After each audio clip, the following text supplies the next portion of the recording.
Welcome to Home and Away, a Tottenham Hotspur podcast hosted by myself, Graeme Spice, and Glenn Cowie, where we talk about all things Tottenham Hotspur from both the match attending and international supporters' view. This episode, I'm without Glenn, but I'll be speaking with Ian Sawyer from Tottenham Hotspur and returning guest about how the fan sentiment was in the lead up to Frank leaving, and we'll be taking a look at the appointment of Igor Tudor, I hope I'm pronouncing that correctly, and today's bloodbath at the training ground. A lot to get through, so let's get into it. Let me be the one that you turn to, someone you can rely on, closer each day, home and away.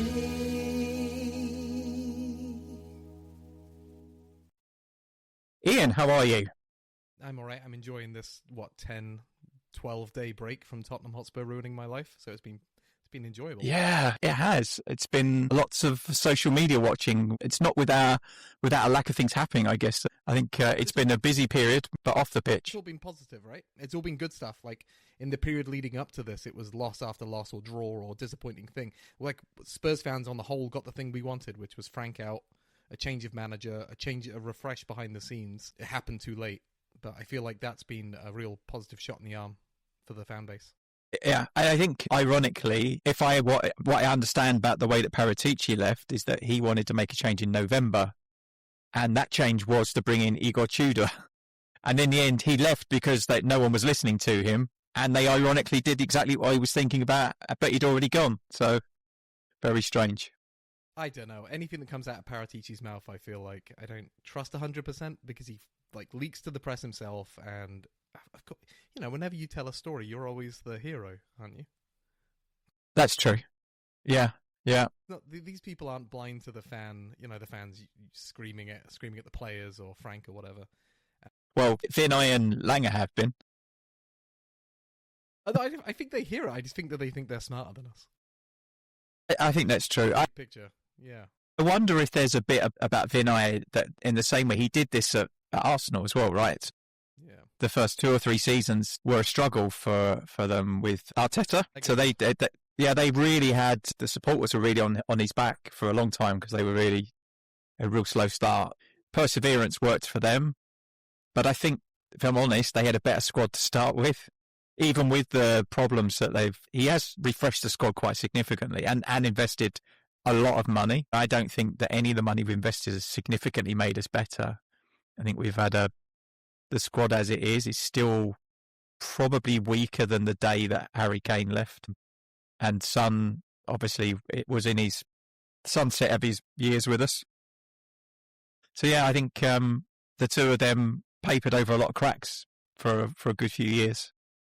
So yeah, I think I did almost feel sorry for Frank in the end, I've got to be honest, because January was an opportunity for them to help him by maybe bolstering the squad. Didn't need to be massive signings. He just needed numbers. But I don't think they really did. Again, looks like all the pre-programmed Langer signings, the kind of youthful signings happened, and everything else, it's almost like Paratici down tools before the window even started, let alone closed. So, yeah. But yeah, I think, as you said, it's been not great to watch. I think the supporters have made their feelings very clear, and it was almost unanimous in the end, which is unusual for the Spurs fan base. We're usually very good at having conflicting views. I've seen one or two. I haven't heard many people say it, but I've seen a few people online kind of pointing fingers at people for wanting Frank out. Which is strange. It's a continuation of the Ange war from last season, just where people want to get. But also weird is that the media have been very supportive of Frank, whereas they absolutely went after Ange last season. It's been weird. I don't know why that is the case. Maybe Ange rubbed them up the wrong way because of how abrasive he could be in interviews, and Frank's not like that. He's maybe a bit too accommodating. But do you want a conspiracy theory? Go on. I love a conspiracy. It's just to put the boot in on Spurs, so that's the number one thing. And number two, we probably had a greater chance of going down with Frank, which is a massive news story. That's true. Yeah. Yeah. I can see that. And then last week was the other big thing last week, which was the Ange interview on the offside, which was it. I mean, it was interesting to get some insight from his perspective on what was happening in the background. But I think he had a fairly. I think when we were talking before, you said like you're if you write the story, you're the hero of the story, and I think he glossed over quite a few things that he did or didn't do that rubbed everyone up the wrong way, like having a go back at the supporters, cupping his ear at the supporters, generally being really abrasive in interviews, refusing to change no matter what was available to him. So there was I think he was, yes, he got the required outcome, but in the end, if you look at those last couple of Europa League games, it did not look like he set the team up to play that way. It looked like the team, I don't know, maybe I'm... No, I've heard that. I'm doing but... Yeah, I don't know. Because I've said the same thing about Frank this year, that it looks at times like the players are disregarding. Well, yeah. So, my gut is telling me I don't believe that with Ange. I think he had full buy-in to the end. And I don't know how much of that was the players pushing that, whereas I think Frank lost player buy-in. That would be the difference between the quite two. Early, I think, as well. Yeah, I don't blame them either. If the stories about the Arsenal game are to be believed, where he was basically just bigging up the Arsenal team the whole time, and in the end, he said everyone needed to raise their levels, and then about 3 or 4 of them turned up late the next day, is pretty damning, right? Yeah, it reminds me a bit of we turned into mini Chelsea, where you'd always have this player power situation where the players knew that they would be around longer than the coach, and the coach didn't have significant ability to manage them. But coming back to Arteta in that regard, and Venkatesham's like persistence with him, I do think that an underappreciated aspect of Arteta is that he had come from Man City and he'd been soaked in that huge club environment with big players and managing egos and seeing how a big coach would manage them. He had a significant turnover in the early days of his Arsenal tenure, if I remember correctly. Whereas Massive. Frank doesn't come in with that. And I think that we saw that straight away. There's the story about him not knowing who was going to discipline the players because Brentford kind of spoon-fed him a lot of stuff. He's like a house cat. He didn't know, like, he thinks he's independent. Whereas we needed a tiger. Yeah, exactly. He doesn't realize how controlled his environment is to look after him. I think the way that Romero behaved, probably, I think he never really got to grips with him. I felt like because he basically did the same thing more than once, and clearly whatever they did to him the first time wasn't enough because they did it again fairly quickly afterwards.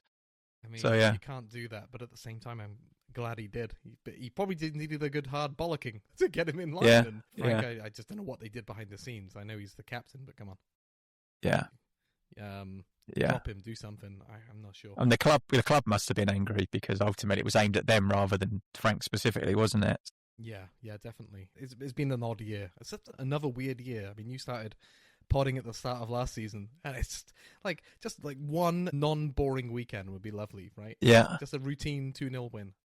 Yeah, it's been a while, isn't it? Yeah. I think you're right. I think picked an odd time to get into podcasting. And coming back to that, you mentioned Ange, attacking the fans and the cupping and stuff. Frank continued this year. So people turn around and look at Spurs fans and they point fingers and say that we're ungrateful. And maybe, there's definitely a part that fans have played in giving back to coaches. But, I don't think there's been ones off that have been pretty terrible. But when you lose games, you're going to get feedback that isn't wholly supportive. Positive, yeah. But we as a fan base have experienced this, I don't know, just this criticism from the managers. I can't remember it being like this for a long, long time. That, being called disloyal by Frank. Ange regarding the North London Derby, not North London Derby, the Man City game. Yeah. Yeah. And it just, we've been sort of antagonized by our coaches, the most prominent figurehead and spokesperson of the club for 2 years. And at times when things weren't great enough that they really had a pedestal to talk from. Right? I think both times we weren't doing well. Those are the times when you probably think maybe I shouldn't pipe up. Maybe I should focus on my own problems and not on the fans. I need the fans at the moment. Yeah, a lot from us. A lot. It is weird. Players. Yeah, and then you get into what the ownership wanted, right? Like, where did this decision to sack Frank come from? Like, we've heard that it was the Lewises or Enoch, and that just makes me worried about why Venkatesham and Langer persisted as long as they did. Like they Well, threw away the January transfer window they did. for this. You do wonder how they survived this. I mean, I can see them being around to the end of the season, but I don't see how Vinay and Langer really survived this. They're talking about bringing in another like a second director of football and having the same model with another person, which for me, I still don't understand how you make that work.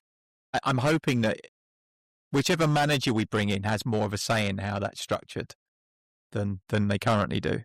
Yeah, it would be interesting to see if Poch if he comes in, has a part to play in that, because he was very adamant vocal. that he would be making those decisions, towards the end. He wanted that, and that's kind of why we got stuck with Ndombele. Yeah, true. Maybe we need to be careful about what we wish for. Yeah, exactly. So, season aside, it's been an interesting season for you. You also started a podcast since we were on with us last time. Yeah. Which I am a subscriber of and do listen to regularly, and I really love it. I think it's such a meta podcast to do a podcast about Tottenham podcasts is absolute genius, and I really like it. It's a great listen. Thank you. So where did the idea come from? It came from our wonderful Blue Sky community. I can't remember why. I just posted something to the effect of, we need a podcast that summarizes the other podcasts after a loss so we don't have to listen. And it gained a little bit of traction. Yeah. Well, once you say it, you've got to do it. Yeah. Yeah, exactly. It just stuck in my brain. And I had some podcasters come back and say I'd listen to that, including Jack Hussey from Rule the Roost. And I thought, well, if somebody is seasoned as like reinventing his own, internet and podcast, performances, like Rule the Roost has changed since it first started like 15 years ago. Like I must be onto something. So I went out, I bought the microphone where I'm talking on now, and I recorded a really, really rough review of Last Word on Spurs, I think. Yes. And then, I remember it. It's been to the gas ever since, and it's been a wild ride. You've had some great guests on as well. I got lucky, I got hooked up with Mike Lee by. I love Mike. Yeah. Yeah, he was good by Dave from Grumpy Old Spurs. That was helpful. So it shows you how, like, you make friends in the podcast community and people open doors for you. I was on Rule the Roost with Jack. You had Flav on as well. I love Flav. I think he's a good all rounder. For me, he's as close as we got to a kind of Tottenham influencer, I would say. That's someone that I would listen to at least. Rather, there's a few that are a bit more bombastic. That are not really my cup of tea. There's the YouTube community who's really. Yeah. Well, I'm kind of part of that now, but I'm not part of that. It's been a lot of fun. I feel like I've managed to evolve it from just reviewing a podcast at 40,000 feet into something much more boots on the ground. It's nice. I tried it. Sorry. No, sorry. Go ahead. No. It's just I feel like my skill set is much more in review and reflection than in immediate responses. So you get me behind the mic to talk about a game, and I feel like I don't do as well as when I've had time to sit and compile and digest other people's thoughts into like a big picture. And that's what I enjoy doing. It's nice though that you have that kind of helicopter view of how is everyone thinking about what's going on at the moment in the Tottenham universe, but also on occasion you'll have an episode where you'll drill in on something specific, that you'll have a thesis and then you'll have a discussion about it with somebody, or you'll go through the data, and I really like that aspect of it as well. I think that makes it really interesting. It keeps it it keeps it different. I mean, as you'll know from your podcast idea, it's as soon as you start going with it, you realize that there's a ton of different roads you can walk down. Like, it doesn't just have to be, in your case, like interviewing international fans about their experience on match day. You can get experts in. I think for your interview with the chap from, I want to say, Hong Kong on finances. No, David, yeah. Yeah, that was like amazing episode. There's been some brilliant ones in there, but that one always sticks out in my mind as like, if you that's what you could do with the concept. It's really cool. I think recently we had Ben on, who was the Bundesliga. Yeah. That was quite interesting. Dortmund fan as well, but he was really interesting, and I've kept in touch with him. Interesting stuff going on there as well. But yeah, I like. It's been nice to have that. I've got a good one. Actually, I'm recording again after this week. It'll be a second episode this week. I have 2 people coming on from the Tottenham Hotspur Supporters Trust to chat with me. Doing it should be quite interesting. Yeah, I'm quite looking forward to that. So, also, was I going to ask you, how much? And I'm really interested because I listen to a lot of podcasts. How many podcasts and how much time do you have to spend a week to put together an episode? Don't tell my boss. So I think my record for like listening to a specific episode was somewhere in the 20s. And I listen to them at 1.5 times speed. I make notes. I'll listen sometimes to just a clip. Like I'll go in. Spotify has this really nice feature where it has auto-generated chapters. So when I was creating the Thomas Frank episode, like which was immediately out of date when I dropped it last week, I would go in and look for when there was mention of that, like of the tenure or something else, or the transfer window. I think that's what I was also zooming in on. So I'd go in and see like what were people's thoughts on transfers rather than the game. So I'll try to narrow down my search, but I always try to listen to like friends who make podcasts. So I always listen into Home and Away for that reason. That's the Game is About Glory, like people I like, because it's my show and I'll do whatever the hell I want. And that's the nice thing about it, right? Yeah. Yeah. I always try to hit the big five or which is whatever it is. Last Word on Spurs, Spurs Show, Extra Inch, yeah. And there's one with Fighting Cock, and then maybe one more that it slipped my mind. The Games About Glory. No, who am I thinking of? Games About Glory, yeah, but there might be a fifth that I listen to. So I always try to hit those because they have such a big cross section. View from the Lane, was that? Did you say that one already? Yes, there we go. View from the Lane. Yeah, I knew it. Thank you. Yeah. I think I probably cover most of those at some point. Not consistently. I tend to dip in and out. There are some of the ones that are on all the time, like daily. Yeah. It just feels like they regurgitate, unless it's actual news where it warrants. There's some exchange from the day before, then I tend not to listen. But yeah, there's very few. I would say Spurred On is probably the best daily podcast because it does limit itself to 20 minutes. Barnaby does a good job of just coming and hitting you with something and then leaving, rather than trying to draw it out into like 3 hours of content. Yeah, it's like and and sometimes the links and the rumors are so tenuous that it's literally that looks like they just made a load of stuff up on the spot. And so it's not really. I think that's the biggest problem for me is that during those transfer window periods they can get a bit, and nobody knows what's really going on to any certain degree of certainty until it's either close or happening. So a lot of it's just noise, which I guess gets a lot of views and clicks, but yeah, not as much especially fun. Now, this January transfer window was especially sparse, but I think like Johan Lange has such a tight ship in terms of leaks that we got. Yeah, he's not very chatty, is he? He's not like Paratici, where we know exactly what's going on. Yeah, and I doubt Paratici was much involved this year. No, I'm pretty sure he was on garden leave. If it wasn't so cold here, I'd have said he was on garden leave, but or he might have been, but in Italy. Yeah, exactly. But so I try to hit those big ones, and I always try to give smaller pods that other people don't talk about a listen, because you never know what you might hear, especially if it's one guy behind the microphone just going at it. Because I feel like it's nice, to shine a light on places where people maybe have a blank spot, or you might find something new, or just it's a different voice, which when you listen to as much as I do, like it's in the car, it's at work, it's at home when I'm cooking, it's constantly going like a cacophony of insanity going through my ears at all times. But you just want to hear somebody new with a new point of view or a new way of phrasing things. I kind of like that as well, because if someone's relatively new, you get most of what they give you is includes their lived experience, right? So it's all of the how they are as a supporter comes into how they form their opinions on it. So you get a lot of difference from like that. I also think the longer you do it for, and the bigger you get, the more formulaic it becomes. And it's like you could watch 3 of the big podcasts, and they would all talk about the same things, all have the same variety of opinions. There's a lot of the same faces that show up on a lot of them.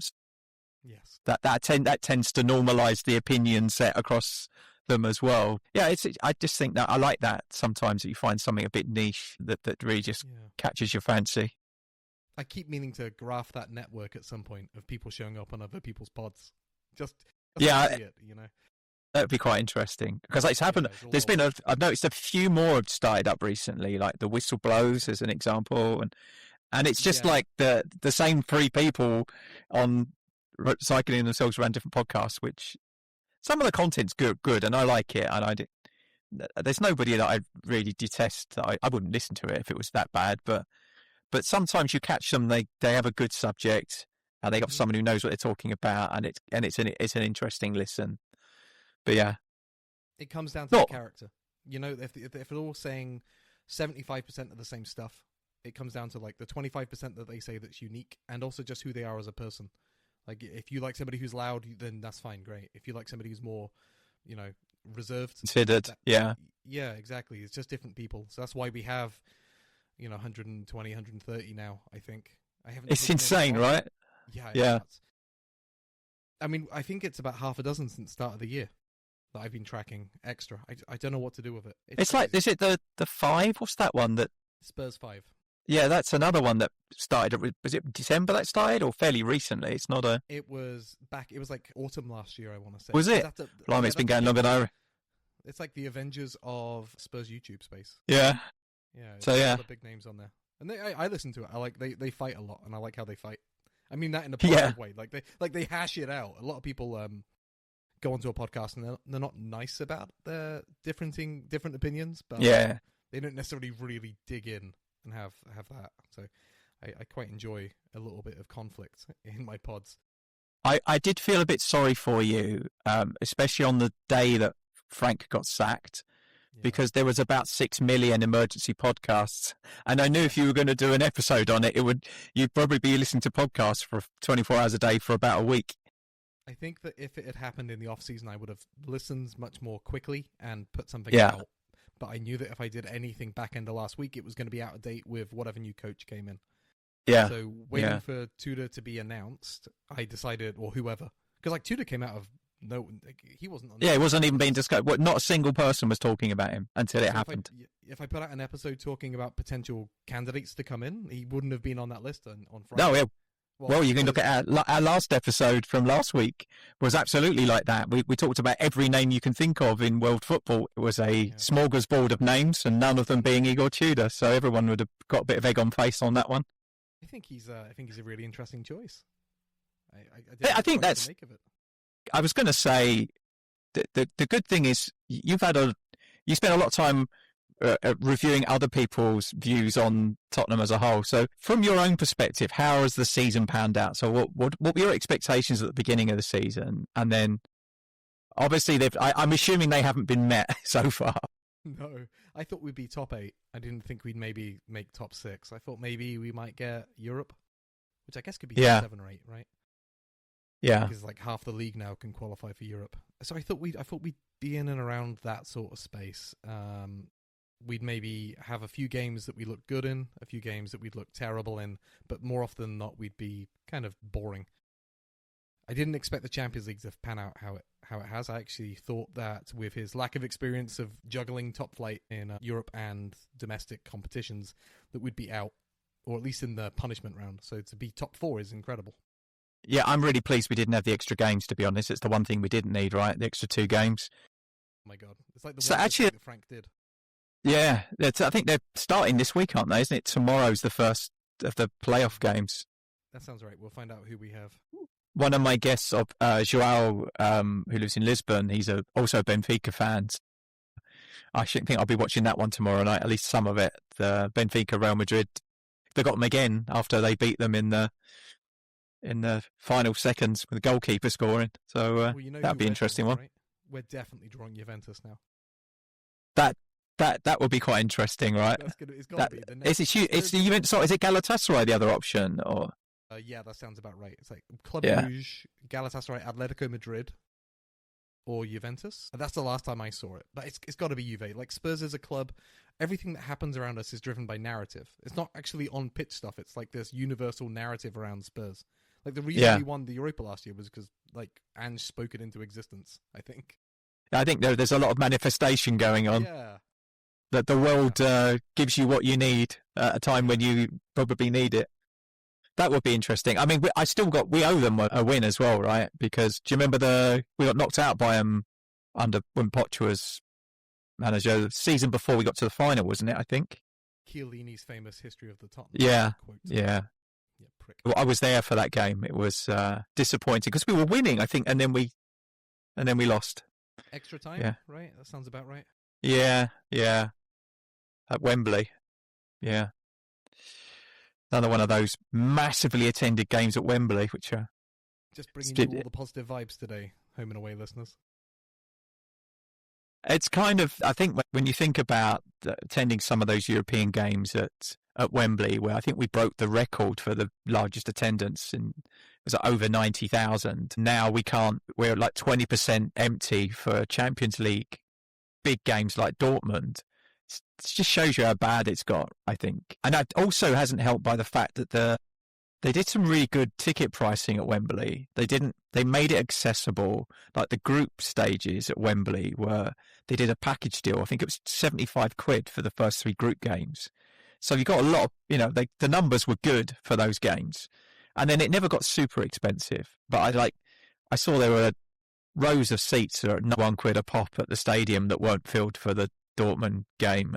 So I think that the owners got that absolutely wrong. I'm assuming that's a hangover for the pricing would have been done at the beginning of the season, probably by under Levy's stewardship. But I'm hoping that they do something different next season to make it much better to have a full stadium, right? Yeah. For many reasons. Well, but the football on the pitch needs to be there. Yeah, it's true. The football on the pitch needs to be there to entice people to come, I guess, as well. Yeah, you charge a premium price, you expect a premium product, and especially if you're treated as a client with a client reference number, it's obvious. I mean, I'm not there at the stadium because I live here in America, but going to the weekly watch parties that I run, I've seen declining numbers just for people to get up and out of the house and drive to a bar, and they can walk out at any time if they want to, and that's a low effort, like pretty much free relative, situation relative to going all the way to the stadium, park in or drive in or whatever or get in the bus or whatever you're doing. Yeah. And then to sit there for £91 and watch us. I mean, in Europe, you could argue that was probably the best time to go and watch Spurs this season so far. But let's talk about a Premier League game. Why would you bother if you're not a season ticket holder? I've seen so many poor. I mean, last time I saw us win a league, I didn't go to the Burnley game, so I missed that one. I think that's the only home game that we won this season. Can you not go on Sunday potentially? If that's your record, I can go. I have tickets, obviously, but I'm trying to decide whether me going would jeopardise the win, or at least get us getting something from the game. And also, it's a 4:30 game on a Sunday.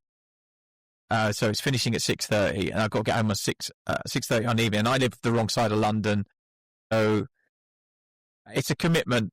But I feel like I'm going to go. I don't know. It's his first game. I'm undecided. His first game. Yeah, I think that's the only thing that's really changed my mind more, I think. And I missed the home match last year because I was in Amsterdam for a work trip, so I didn't get to go. And I ended up watching it with the Amsterdam Spurs supporters, because I know a few of them as well from previous years of working over there. But yeah, I'll probably go. I hate those games anyway. They're always horrible games to watch. Very rarely do we, even when we do well, we're never completely clear until the whistle blows, and they're really uncomfortable watches. Yeah. I had tickets, exactly, and then I turned it down. I had tickets that came through my club that someone else couldn't take. Well, actually, it was a clerical error on my part. I put in the wrong game, and we got 2 tickets. So I was like, me and my wife are ready to go. And I thought, well, I've never been to a North London derby. That'd be pretty cool. Maybe we could, have my daughter, stay with my in-laws for the weekend, and we could fly over for a long weekend, go see the North London derby. And in the end, I thought, that much money for a long weekend, it's a bit too much. I can't imagine it. It all adds up. But, that would have been fun. I wish I'd gone now. I wish I'd done it. Yeah. Yeah, there was like a 3-hour period where I was looking at flights and thinking, I can do this. How much were the flights, just out of interest? Well, they were pretty cheap because it's like mid-February. So I forget. Oh, yeah, I guess. Yeah, less than 1,000 each. Fairly short. Okay. Which is not bad. Maybe even less than that. Where'd you fly from Washington, or? Well, I could fly from Baltimore or Dulles. Okay. DC. Yeah, so there's 2 near me that I could use.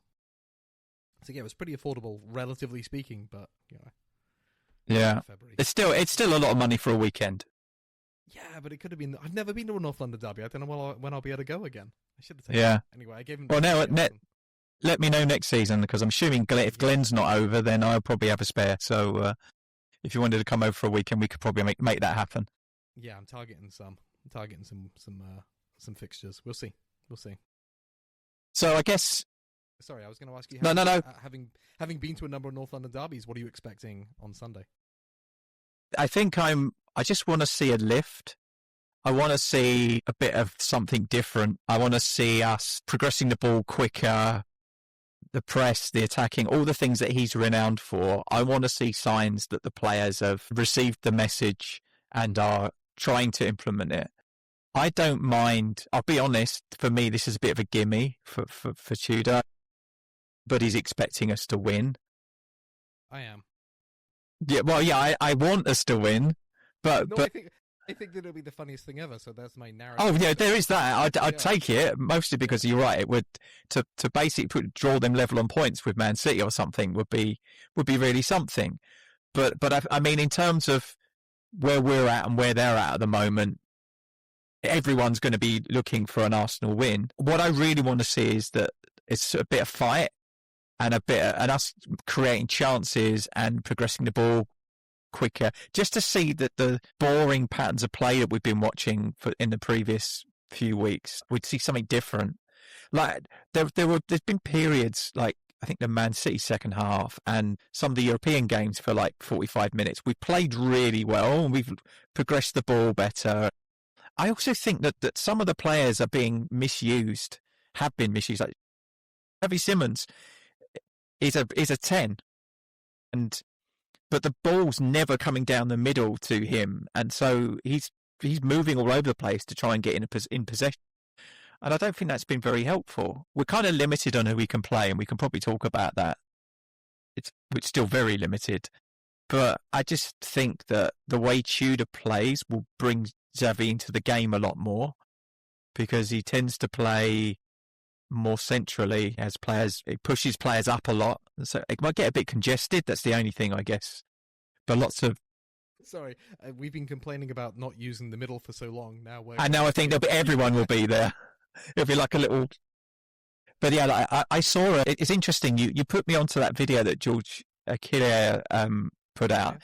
Yeah, it was really good. But I also watched another video earlier today where the slightly different take, but I think it was more on Juventus, the way that they played. He's quite adventurous. So not only is he pushing the wing backs on, there were situations where the left and right centre backs were pushed in as well, right up into almost like a double pivot, where the others push it even further up the pitch, which it feels a bit Ange-tastic in that we could end up conceding a lot of goals, but as long as we're scoring more than. But that's been our issue, isn't it?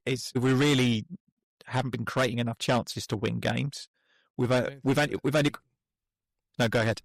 I don't think that anything on Sunday is going to be representative of what to expect from the rest of the season from Tudor, though. Like there's a lot of talk of high lines and pushing forward and central movement. He might set up differently to not lose this one, but it's not really in his style, though. But it's also like he's had 10 days or like a week with these players tops. Yeah. So I'm not expecting it to be perfect. I think that George Akalea video that I sent you. Yeah. Talked about having a lot of runners in that team and using Gallagher for further forward. Yeah. I totally see getting that industry in the team. Yeah, and I can see us playing Polinia in the 3 if we do play a back 3. If he persists with that, I think that makes sense. I've also heard that Porro might be back for Sunday, which would be good because I think he'd be a really good wing-back option. And then you've got Sousa and Spence, I guess, on the other side as options. Spence, I'd have Spence from a defensive perspective because we'll have Saka and what's the other guy? The one that was from our youth team that went was it Chelsea? Why can't I think of Madueke. If they've got them coming down the side, I fancy Spence more to defend against them. But then maybe he wants Sousa for his attacking to get in and putting crosses in because he is left-footed, whereas Spence is not. Might be an advantage that he might look to do. I don't know. I feel like it sends a really bad message to Spence in his first game if he doesn't start him. Honestly. Yeah, maybe. If I've heard that Tudor's a really good man manager. I think he's very good at. That's interesting. we need that, right? We absolutely need But yeah, that and belief not being instilled. it's not all, it's a combination of arm around the shoulder when needed and kick up the backside when also needed. Yeah, And there's a few of them that some needed one, some needed the other. Sousa will probably get minutes, but I can't believe he would start a North London derby under a new coach who's going to be looking to, like you said, lock down that wing. Or I maybe he think Tell loses out this time will. Yeah, I think so. again. But I he think likes to play sometimes with two up top or something. So yeah, but I think he's played with He's played for him before at Juventus, so I think he probably has built a level of trust with him. We might see more out of him, which would be good because we haven't seen anything out of him so far. Yeah. We might see something out of him. Yeah. He's some of was it the Dortmund game where I think he was through and he just didn't run after the ball. I'm very disappointed with him. I think if we go back through my episodes, you'll find me saying when he signed for us, I thought he would be our top scorer this season. So I'm beginning to regret that. Well, he should have been. He's just been. I mean, he's had a really bad Spurs career, not just because of putting goals in the net, but how many awful injuries has this poor lad had? He started injured and he'd never been injured before, and he's come to Tottenham, and we've just got him in pieces. Yeah. So I think we've all seen all the videos about how aggressive, high press, all the things that he likes to do. So I just want to see something that gets me up my seat as well. I think that's been missing I've been sat there semi-comatose. Look, when your phone starts getting more interesting than what's on the television, that's usually a bad sign, right? Yep. We have people who sit there and they knit during games, and they do. Funnily enough, I've coloring. had one of those knitters sat in front of me in the stadium before. I mean, it's a good idea. I got nothing against it. I think it's brilliant. No, exactly. You see that they do a little bit extra during games recently. It's been like a Doctor Who scarf. Yeah. And obviously, I think the current injury list doesn't help. Doesn't give him a lot to play with, really. And I don't see any significant improvements in that likely till probably end of March. We'll start to see some players back. So maybe we see Porro back. I don't know about Udogie. I don't know when he's Danso. I've heard stories that he had busted a tendon in his toe. Yeah, it's like turf toe. And I don't know if that's a long term or not. It feels like it should be long term, but you could just bind it all up and stick it in a boot. It's probably all right. Yeah, how many injections can we give him? Yeah, exactly. I mean, he's built out of granite anyway, so he'd probably be all right. If you go to the Premier Injuries website, it's like 3, 4, 5 injuries per team, and you hit us, and I think it's like 12. 14. It's like a scroll. Yeah. It's like when I have to fill out a how old are you thing on the internet now with a scroll wheel, and I'm like that to get to 1971. Yeah. It's bad, and it just feels like we threw an opportunity to make it better away in January by waiting so long to bring Tudor in. I think maybe he definitely would have wanted another centre back. I'm assuming because when you're playing three. I mean, I like Gallagher, and it was. I actually think he suits his style of play, that kind of press, because that's the other thing that George Achillea was showing was maybe playing him as one of the 2 10s behind a striker. Yeah, for his that was interesting. Pressing more than anything. And actually, if you think about when he was successful at Palace and at Chelsea, he was playing in a more advanced position than he has been playing for us. So maybe we get more out of him that way as well. But we'll see. I don't know if I'd want it to be Xavi and Gallagher over. I don't know. I guess they're all going to get minutes because there's only so many fit senior players. So it's about starters and finishers, not about who's going to play 90 minutes. And also, I guess we're really talking about for the next 3 or 4 games. Then we're into March, and we've only got 1 game a week until March, I think. Then we start when the Champions League starts back up again. So he doesn't have to worry too much about overplaying players. They'll have a full week between matches to recover and recuperate. Yeah, there's no 1 game where we have a Tuesday after a Saturday in that period. Oh, really? Yeah, maybe. Is it because it like European? Is it some? Sorry, not European. Is it some international break or something? Yeah, there's an international break coming up. I can check our schedule, which is it makes great content for you. But I'm pretty sure that I saw on my calendar something Could be right. to that effect. Yeah. Let's just move on. Yeah. Sit and grab my phone out. I can't get it quick enough. That's But okay. yeah, you're right. That's a good point. I think he'll need that training time, between games with the players, that chance to instill some confidence in them. Because I was listening to Flav talk. I think it was Flav on the lab talk to a guy who was like an Italian Serie A expert, and he was talking about his ability to build up players and how he came into a situation at Juventus where the players were being told that they weren't good enough, and et cetera, et cetera. And I was like, my God, this sounds like the Thomas Frank situation, where you've had these players being told that they don't deserve to be in the Champions League, that they finished 17th last season, and basically what Tudor came in was not a hype man necessarily, but he came in and told them, hey, you're excellent players, you can do better than this. And it just, I don't know who decided on Tudor. There's been the jokes that Paratici wanted him and they just went with whatever Paratici wanted. Maybe we should give some credit to Langer for sort of identifying him as a potential option. But he does feel very perfect for this moment for Spurs in a way that I couldn't have anticipated last week when Frank went. I think that's it. It's only when you look at his history and the kind of roles that he's taken, and he's done this kind of thing several times, right? It's like he's like a in case of emergency break glass kind of manager. He seems to have made a good career out of it. It hasn't stayed anywhere for any significant period of time. It kind of, I guess, maybe all the hype wears off after a while in the dressing room, and they stop.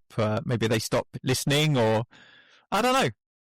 Maybe it doesn't matter. He's only got to get us to June, and he needs to get us at least another 9 points, and then anything on top of that is window dressing, as far as I'm concerned.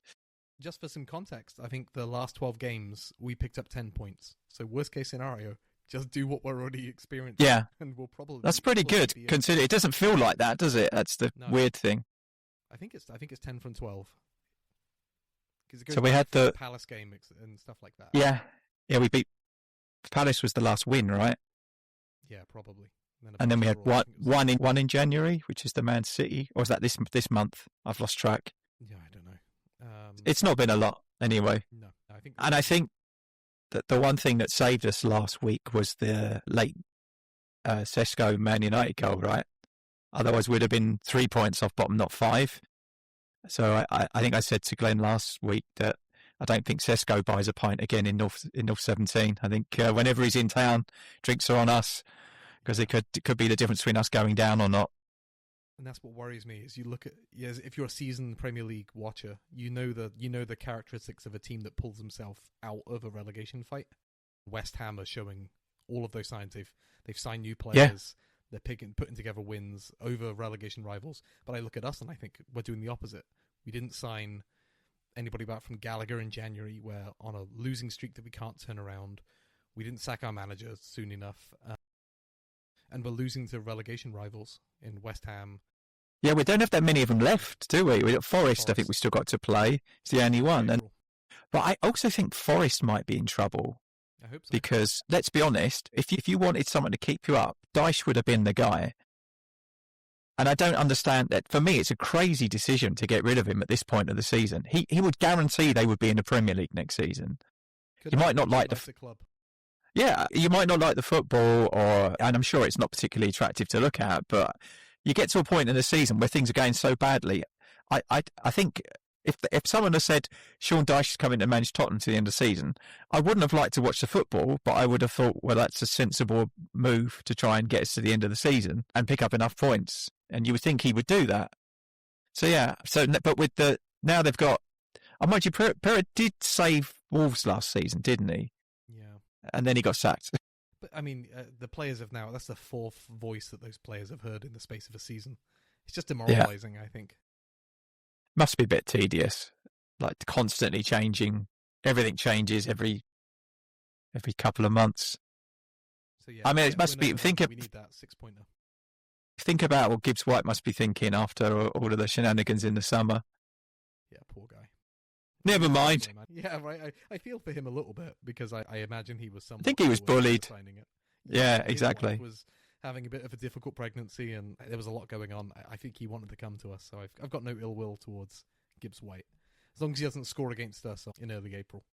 Yeah, I think also, though, the biggest problem with that transfer is I don't think it took us a long time to recover from him not coming. It's almost like he was the missing piece in the jigsaw. And once it didn't happen, we seemed to fumble around in the transfer window for quite a long time before we ended up with Xavi. It was a month, and I think, wasn't it? yeah. And so everyone was like, well, do something, do anything. Yeah. Yep. So that's been the story of the season. Do something, do anything. Yeah. Change something, buy somebody, do something. And I think that, ironically, I felt like Frank gave the lesser teams too much respect. Like, we set up to nullify teams that we should have been trying to steamroller, and that we had better players, and we should have imposed ourselves on those games better and gone out for the win rather than playing not to lose those games. And then you set up differently for the big games where you maybe need to, defend a bit more and then maybe take your chances when you do get them. But actually, if you watch the style of play, it's very, very much the same. It's that the ball goes out wide. He's always feeding the wings. And so you could almost, which is not that different from, apart from starting a lot deeper, it's not that different to Postecoglou, really.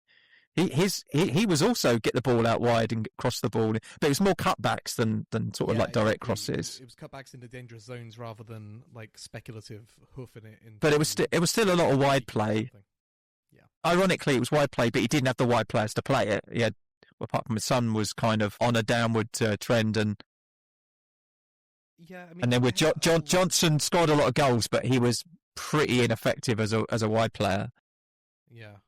I mean, he did evolve a little bit. Like his full-back inversion was less over time, probably because of injuries and whatnot. So yeah, I guess he went a little bit wider in season 2. I mean, when was the last time you remember Spurs really opening themselves up and putting their foot on the gas?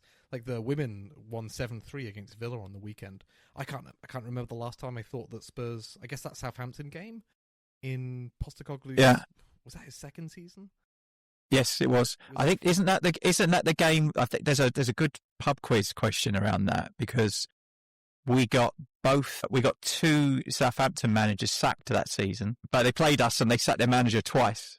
It's Russell, the bloke who ended up at Rangers. I was going to say Russell Brand, but it's not him. Definitely not him. Yeah, that guy. And then I can't remember what the second one was, but yeah, we did it. But yeah. But Spurs have always had that in their makeup, is the ability to just really stomp. There's a lack of ruthlessness, right? Yeah. It just feels there's no ruthlessness in it, like just to go for the throat, like just to get yourself in a position and really. And I just think that there's been a lot of times where players are queuing each other up to score, but no one wants to take the shot. It's just like too much passing around and trying to score the perfect goal, when sometimes I think you just need to shoot more often, get shots on target. It's not been happening. You can look at the shots per game is so low. And in a lot of cases, it's the home games where we've been worse. The Villa game's a good example where we did not look like the home team. And that's been the case in a lot of games this season. In a lot of cases against teams that I don't think have got better players than us as well. Yeah, I know. I feel that's the cognitive dissonance of being a Spurs fan at the moment, is you see the performances and you think, well, this team must be awful. And then I look at the players and I think, but I know that they're not. Yeah. If you can get them performing, halfway between where I think they are and where they are, then we'll probably be okay. And it's when you think a lot of our goals this season have come from our centre backs. I think they're after Richarlison, I think they're the 2 next top scorers. Yep. It says a lot about the midfield players and the other attacking players. I just found the focus on set pieces so early to be mind-numbing. Like, all about marginal gains, but what are our marginal gains over? It's not marginal gains over finishing 4th. That wasn't the football level that we were playing. We didn't need to go from 17th to 16th. We needed to go from 17th to 8th. It was, exactly. And you're not getting that through long throws, are you? Yeah, you're not getting it through marginal gains. Long throws, which we found in the Chelsea game, you can defend against pretty easily if you put 2 of your forwards on the halfway line. Yeah. So Yeah. it was not great. Good luck to him. I mean, I turned pretty sour against him, got pretty angry against Yeah. Frank towards the end. And I, like you, both you and Glenn are two of the more level-headed people that I know when we fairly circumspect about football and don't tend to get too excited one way or the other, but actually was quite surprised at how angry people got in the end. And I felt it as well, but sometimes I lean on the people around me who maybe I think, am I just being unreasonable? And I look around and like everyone else is like it as well. I'm like, okay, so I'm not being unreasonable. I should talk about this more on Podnam at some point, but I just, the more I think about it, the last 2 seasons have been a fan base experiencing things that are the complete opposite of what we would expect and are used to in terms of like, if you look outside of everything, we've lost our chairman, Daniel Levy, right? Like Yeah. that's a huge change, huge structural changes behind the scenes, but just holding on to managers for far longer than we are used to. Like even in Ange's second season, around the January-February time, you could have made a very strong argument for doing what we did this season. Yeah, absolutely. So we were in this situation where we were pushing through the point where we would have normally experienced a managerial change. And I think you saw the fan base crumbling a little bit. Without the Europa League run, Angel's gone in January, I think. Yeah, but we had it, and there would have been a change. That experience of knowing that the manager shouldn't, some of the people who are still Ange supporters will, fight against me on this, but the majority of the fan base were experiencing something which they felt shouldn't be happening, and in previous years wouldn't have happened. And we've had that 2 years in a row, and I think it's done a lot to us as a fan base in terms of that mental state. I know people have talked about normalizing losses, but I think it's more about experiencing that real stress of the situation and not seeing the changes that make sense be enacted. And I think sometimes you have to think, well, maybe the club and the coaches are seeing something different to what we're seeing. But then there are times when Frank was talking about seeing improvements in the team when, frankly, no pun intended, when I say frankly, they were not improving. I felt like sometimes after his press conferences, there's like a sort of Morgan Freeman narration. It did not, in fact, get better. The Arrested Development voiceover, right? Yeah. Yeah. So, so... Him and his coaching staff must have seen something. They're all heavy data users. I see that I know on the running. Well, they turned us all into heavy drug users. I mean, he had these analysts and people that that we were very excited to be bringing in, like Haslam. I feel a bit sorry for that Joe. What's his name? The data analyst guy. Yeah, the video guy. Right? When I watched the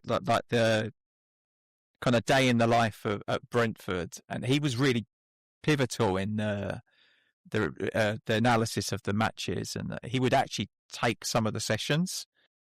Frank used to do it, and then he just would let him do it. And I thought I like that, and I like the look of Cochrane as well. Even in the early training sessions with Tottenham, I thought I feel like this looks good. Like, it looks okay, but I guess it doesn't matter how good the coaches are if you're setting the team up to do something specific that doesn't work.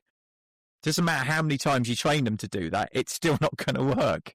And I feel like that's where we got to. I think the players. I guess it's difficult, right? Because like whenever someone gets a sack, all these stories come out after the fact, right? No one's brave enough to say that stuff when they're there, and all these stories come out. Oh, well, the players were really frustrated and didn't understand why we were setting up so negatively against teams that we felt like we should be winning against, and but that could be good coaching, but you could be good at your job and still not get the right outcomes, right? So I'm sure those coaches will go and do a good job somewhere else for another team. It's just not Tottenham. There's a lot to be said for square pegs and square holes and round pegs and round holes, and I think that Frank was a square peg and Tottenham was a round hole, and his tactics the same with the players. Like, I think we were a corkscrew head. There was absolutely no way that we were a good fit. Yeah, and same with these players. These players were signed to compete for top 4, and there's a style they likely expected, and we're not playing that. And as you slip down the table, I feel like their mental response is going to be different to another team who are more braced for, competing in the bottom half of the table.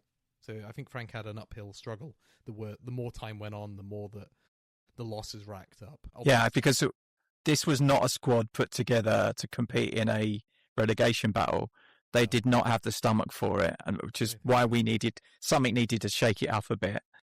We need to get points on the board before we're already looking over our shoulder, but before we're up to our necks in it, which could have happened fairly quickly. Could have been 2 weeks. We could have been, down at the bottom 3. Could have happened. I hope that's not the case now. I really do. I'll point people to remember what we heard about Frank when he first came in, because there was a lot of positivity. There was a lot of that excitement about a new coach and improving players and all that stuff. Again with Tudor, so just temper the enthusiasm. A little grain of salt, because this is what always happens when somebody comes in. The hype machine and the YouTube and podcast space come in and create content where they're saying, "Well, this guy is great. He's done this at Juventus. He's done that. He's built the players up." I was watching a TalkSport video earlier, and it was a guy who used to play for us in our academy, William Troost Ekong. He used to play for him at Udinese, and he was bigging him up. But like they're pulling up whatever positive voice they can now, because they know that Spurs fans are going to eat it up. So like you said, temper our expectations. Yeah, I think it's like the start of a new relationship with a girl. Like, oh, she's brilliant. This is Sunday's our first date. Yeah, exactly. He said, "Don't order the garlic bread." So I guess that we shall see. I think another interesting week in the Tottenham sphere. I guess it's what a season again.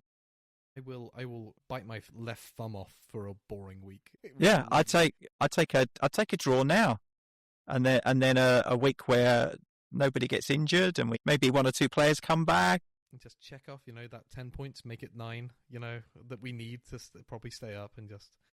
Yeah. And just have the mental comfort of knowing... I might set up a countdown clock for the points needed, like a totalizer. It's tempting fate, though, isn't it? Yeah. Could be fun, though. Okay, so where we're at now, what you've heard about Tudor, how many points do you think he'll get from the remaining 12 games? I had a look at the matches. I could see 4 games that I thought we should get some. Let me so it's Forest, Palace, Fulham, Leeds. Haven't had a good record against Fulham over the last few years. No, we haven't. You're right. But again, if you're serious, those are games we should be getting points in. Yeah. Still a home game against Leeds to go, I think. Yeah, we should win that. Who else we got? We've got Everton still. Yes, because we played them at the Hill Davidson, so they'll come to our... Yeah, at home against Everton, maybe. Yeah. Should get something out of that. I know Everton are decent this year, but... I think so, and then maybe we get a point off of somebody else, like we've got Liverpool, haven't we? Arsenal, Liverpool, I forget the others. But Chelsea. I don't know. Have we got another Chelsea game? No, I don't. We've played them, haven't we, twice? Have we played them twice? I hope we have. I don't want to play them again. I mean, what we got? Probably 6 home games. Just a bit like the Champions League. Where you can try to win your home games. Yeah. Well, but then that's been the issue, isn't it? We've been winning more away from home than we have at home. Actually, if you on home form, we should be bottom, I think. Dreadful. Yeah, which is really something. Maybe that's something that if he can turn the home form around, get the home stadium rock in, and get the support, supporters off their seats, give them something to shout about. I think that will lift the players as well. So it could be could be the boost that we need. Or we could do 6-0 against Arsenal. It could be, but I think the supporters will start out with good intentions, and they will support the team. Yeah, and I think Sunday's a bit of a free hit because he's going in. He's inherited a broken team halfway through the season, and his first game is against Arsenal. He's not going to have to do much to impress the fans compared to what they've been watching. Who was the last coach to take over? I swear there was somebody in the last 15 years who took over, and first game was against Arsenal. I know Redknapp had one early. Was it? It wasn't Ange, was it? Maybe it was early on that he took over halfway through the season, and his second or third game was the North London derby. Might have been Redknapp. So Jose was West Ham was the first game, right? Which we won. Conte took over after Nuno, right? Yeah. So that was mid-season as well. Maybe it was him. Was it Conte? Could have been. I thought there was somebody. Trying to see if there's something. Anyway. All right. Well, again, great content. Yeah, lovely. Love a pregnant pause while we do web searching off. Yeah, I was trying to find it. Like, I got to be right. Anyway. Yeah, I mean, good luck to him. We need it. Yeah, I'm cautiously optimistic. It can't get any worse, can it? In the grand scheme of things, we don't need much. We just need 3 wins. Or 9 points from 12 games is probably more. That takes us to 38, which I think is probably enough in most seasons. I don't see other teams. Yeah, I'd take that right now. I know. What would be interesting is that when the Champions League restarts, how he'll fare in that as well. Be quite interesting. Really haven't thought about it because it's not a priority for me at the moment. But you know, anything could happen. I mean, he's also back because yeah. I think he'll be back before the Premier League, won't he? Yes. Yeah. Yes, I think he's got. So it'll be. Arsenal, Fulham, Liverpool, is it? Or Palace? I think it's Liverpool. Liverpool then Palace? Yeah, but it's not bad. It's Palace. Palace and Liverpool. Okay. Yeah. And we haven't got Champions League game on our schedule on Google. But as long as he doesn't pick up any more effing injuries. Yeah. That's the other big one. Yeah, we've run out of options, really, haven't we? It's like the only thing we can afford to lose. A forward player, because we've got Tell who could come in. We can afford to lose one centre midfielder because we've probably got one covering there, but no defenders. We're not allowed to lose a defender. No, we can lose a goalkeeper. Kinski will probably appreciate a game every now and again. Yeah, it's going to be interesting to see if he sticks with Vicario. I imagine he will. Yeah, it's quite interesting. There's a lot of talk about him going to Italy in the summer, and quite big money as well, which was like 30 million euros or something like that. Which bite his hand off. I'd quite happily take him there myself. Yeah. We shall see, I guess. Biting talk today. Biting my thumb off, biting someone else's hand off. Yeah, I like Vic as a person. Not so much some of the stuff he does on the pitch, but I feel like if you can double your money on him, you take it. Yeah. Yeah, and I think that for that kind of money, you could get someone in that could do a better job. There are squads of players in the Premier League where they have their second choice keepers probably better than our first choice keeper at the moment. The interesting thing about the lack of options is we'll find out whether it really was Frank. Because he can't really change the personnel too much. He can change it's agreed. Pitch. And I think the frustrating thing is that we struggled for a long time. And we were defensively quite porous, but he played big chunks of the season with Archie Gray playing as a centre back, and even at one point Bissouma played a centre back as well. So like all of his injuries seem to come in key areas of the pitch, whereas Frank's had his first choice centre backs for most of the season. It's not like only through suspensions has been mostly the issue, but he's had a lot more availability of players than Ange ever did in key areas of the pitch. Yep, absolutely. Interesting. Well, we'll see. I'm looking forward to Sunday now, which I really was super dreading it, but I at least want to watch it, which I would have maybe not have done. Yeah, I'm more hopeful than last week. After the Newcastle game, or before the Newcastle game, I would have done anything to get out of not watching the Arsenal game, but now I'm... Are you at the pub on Sunday? Yeah, we're going to make it a private event. The last one that we held, Arsenal from the North London derby, had a few Arsenal fans standing up in front of the crowd, waving shirts and things, so... I bet that went well. Yeah, I got up on the microphone and I yelled at them. That was fun. Asked them where they thought they were, Yeah. Did they not see this? Did they not see the poster that said, Spurs watch party? Arsenal fans not welcome. Yeah, that's what we've done. We're doing that. So we're locking it down to a private event. It feels a little bit like it's inviting trouble, but we've got to do something. It just wasn't fun. We had kids there, and it was unpleasant. I had a friend tell me he was worried that a fight would kick off with some of the things that were happening. Yeah, that crowd was pretty placid. Yeah. 50 Spurs fans and you prod them enough, eventually they'll fight back, right? Yeah, I think we could have taken them. We outnumbered them. But like, they end up on the news, like There was a mass brawl broke out today, and mind you, it wouldn't even make the news in the States, would it? Yeah, which one? Yeah. Yeah. Yeah, soccer hooligans invade suburban Maryland. I think might make the news. It might make the local news. Yeah. Yeah, so go watch at the Interesting. pub. I assume you're hoping to be at the stadium. Yeah, yeah. Yes. I think so. I think going to see who wants to go with me. I haven't got to be on my own otherwise, and I could probably do some moral support. I'm sure that you'll find takers. It's been a struggle this season. Yeah, I mean, this is a big game, though, right? It's. Yeah, true. There's a bit of hope. It depends on how positive people are and how much of a lift that people think that Tudor's going to give us. And hope they're as positive as I am that we hopefully will see a rise out of the players. Yeah, I'm going to be interested to. I think I'm going to save any kind of analysis on Tottenham until next week to get like a before and after North London derby comparison. Yeah. I'll be interested to see how that changes, like whether we do. We'll be more excitement.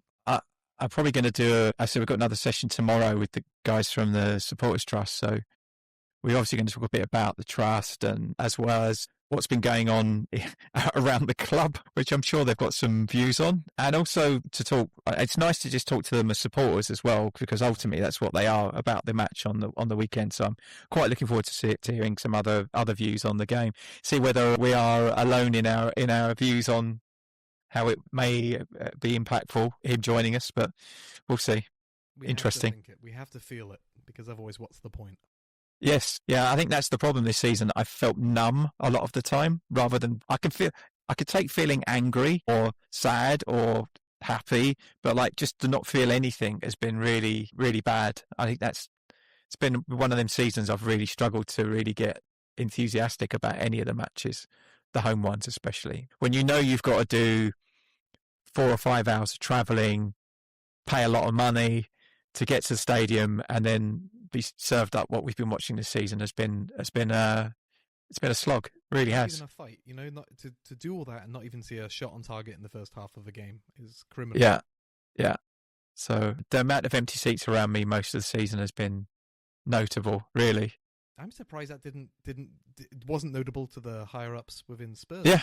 Because the only thing I can think of that changed mid-season, they did. I was quite vocal about it in the summer because I think a lot of people missed it. Under the headline was season tickets prices remain unchanged, but all of the little things they did underneath the hood were actually worse. Like they changed it so that if I sell my ticket, I get 1/19 of the ticket price from the exchange. So I get £55, I think it is. But then if it's a Category A game, they sell my ticket for £81 and they pocket the difference. Mm-hmm. So they basically sell my ticket twice. So that annoyed me. And then they did the thing where I couldn't give my ticket to another supporter that didn't have a membership. So like it used to be, as long as you had a CRN number, I could transfer a ticket to you. So if you're in my friend network, I could just send you the ticket. So I could find people who would take the ticket and I could transfer the ticket to them, and then we'd make a financial arrangement outside of the ticket exchange, which is great because it means I could offer it for less money than face value if I really wanted to get rid of it, and I would usually be able to sell it on. So they've stopped that, but halfway through the season, they brought that back so that now you can do it 3 times a season. So they kind of relented a little bit on that. And I wonder if it was to do with the number of empty seats in the stadium. I can't remember the may have had an impact on it. Category A game go on general sale like we have. I think I've seen North London derby tickets. Yeah, nearly all of them have this season, haven't they? Yeah. I think there was even general sale tickets for Sunday, which is insane. Yeah, I think I saw that too. Yeah. I imagine they've been snapped up now. Yeah. I'd imagine as soon as Tudor was announced, they'd probably be like, right, I want to be there for that. I don't fully understand the One Hotspur membership anyway, if I'm honest. Like, it's pretty expensive. And it is. It didn't used to exist. $50 and £50 or whatever, and you might go once or twice a season. It's criminal. And it's become a barrier to entry for people to go and see a game in a season, right? Because if you need a membership, you've got to pay £50 or £45, whatever it is, and then you've got to buy a ticket. And that's just to get in the stadium. All of a sudden, you're buying like a VIP price ticket, effectively, aren't you? It's nuts. Yep. Yeah, I think that I'm hoping that they rethink all the ticket pricing in the summer, because I think it's more important that they fill the stadium. It must affect their revenue off the pitch, like in the stadium, like the amount of beer and burgers and pies that get bought must be down 20% because there's 20% less people in the stadium. But then again, those 20% less people have to drink 20% more to, to make up for it, but because of how bad the football's been.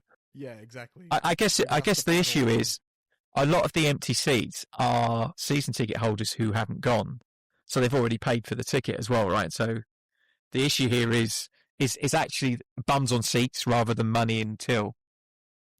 And what they really want is the people who go 1, 2, 3, 4 times a season, make it a trip. They go in. They want to drink at the bar. They want to go to the shop. Like they want to spend that money. Not the regular season ticket holders who go to the pub around the corner and walk in the stadium 2 minutes before the game starts. Yeah, because they don't want to give them any more of their money. Yeah, it's also a better atmosphere. Yeah, I expect that they'll just freeze season ticket prices. Well, you would hope to do something to, like, apologise to the supporters for all the crap they've had to watch this year. But I think they're pretty oblivious to that, aren't they? I wouldn't be surprised if they went up again. Yeah, exactly. It depends. It depends whether or not they can announce Poch if he's coming in before or after renewals. Yeah, that'd be one. Yeah, that'd be big.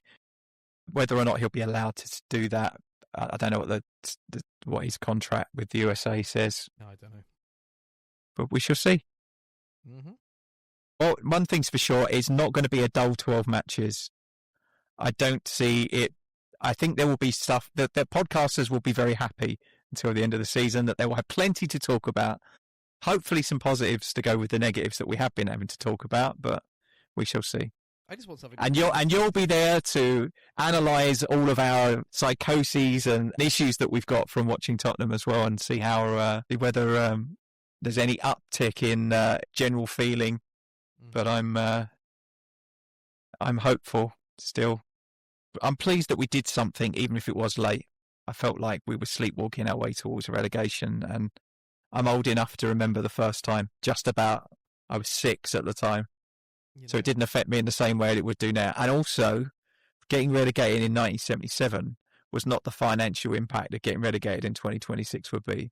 And the fact that you would lose all of your best players. They would all go. I'm assuming a lot of them have relegation release clauses, and actually we wouldn't have the finances to support them from the championship. Somebody like Spurs or something to do a if we are really that close to relegation, financially, how many players could we afford to keep for one season to get us back up? I'm assuming like £200,000 a week is no go, but £100,000 a week, could we sustain that for one season? Is the parachute payment enough to support the wage bill for 1 or 2 seasons? Let's hope we don't have to worry about it. Yeah, I don't really want to consider it. I mean, the thoughts of doing a podcast about Preston North End away or something similar doesn't fill me with joy. We'll I might get to go and see more games, away games, which will be that's the one thing I really want to have a conversation about.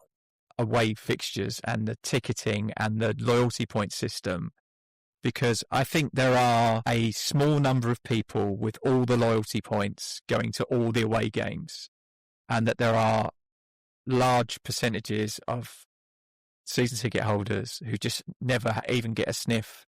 I got one of the pre-season games was QPR, I think, if I remember rightly. I couldn't get a ticket for QPR away as a season ticket holder. I didn't have enough loyalty points to get a friendly match against QPR. So that's insane. And I can understand that you want the most loyal people to go, but you need to give some tickets to people who, I think those away games, the atmosphere is very different, and I would so I'd like to take my sons to a game, but yeah, very, very, very weird. So you'd advocate I think that's a cap of some sort, five away games per season. Yeah. No, that's a podcast episode for another day. I think we've probably spoken enough, and I appreciate you coming on in. It's been good chat. Looking forward to your next episode, which sounds like it'll be a humdinger because it'll be like a week in the life of Tottenham Hotspur with all the things that have happened in that week. I've been considering doing a daily pod just to try it. I have this idea of just trying out the different types of podcasts just to experience them. Yeah. I've hosted a couple mini panels. I do the talking head thing. I haven't done a reaction pod yet, and I haven't done a daily. I did one live with Josh. We did it for the summer transfer window closing, which was quite interesting. And he's really good. He's really good on the stats, and his knowledge of football is pretty good. So he's quite handy to have around. And we talked about doing it for the January window, but nothing happened. It would have been an hour of me poking the screen saying do something. But yeah, never mind. Appreciate you coming on, Ian. Love to have you on again. I look forward to your next episode. I will put a link to your podcast in the description of the video as well, so people can come and listen to you. And appreciate you coming on. Thank you very much. Yeah, thanks for having me. It's always a pleasure. I mean, you were my first Spurs pod. I think I came on. There you go. And it was you or Cads. I forget which. Because I think I messaged you. I was like, "Hey, can I come on?" Yeah, I've been on Cads as well. I like some good guys on there as well, so I enjoyed that. All right, so just to wrap up, thanks to everyone who's listened in. Please like and subscribe to the podcast to tickle the algorithm so we can get in front of more Spurs supporters. And just as Glenn would normally say, come on, you Spurs. Come on, you Spurs. Let me be the one that you turn to, someone you can rely on closer each day.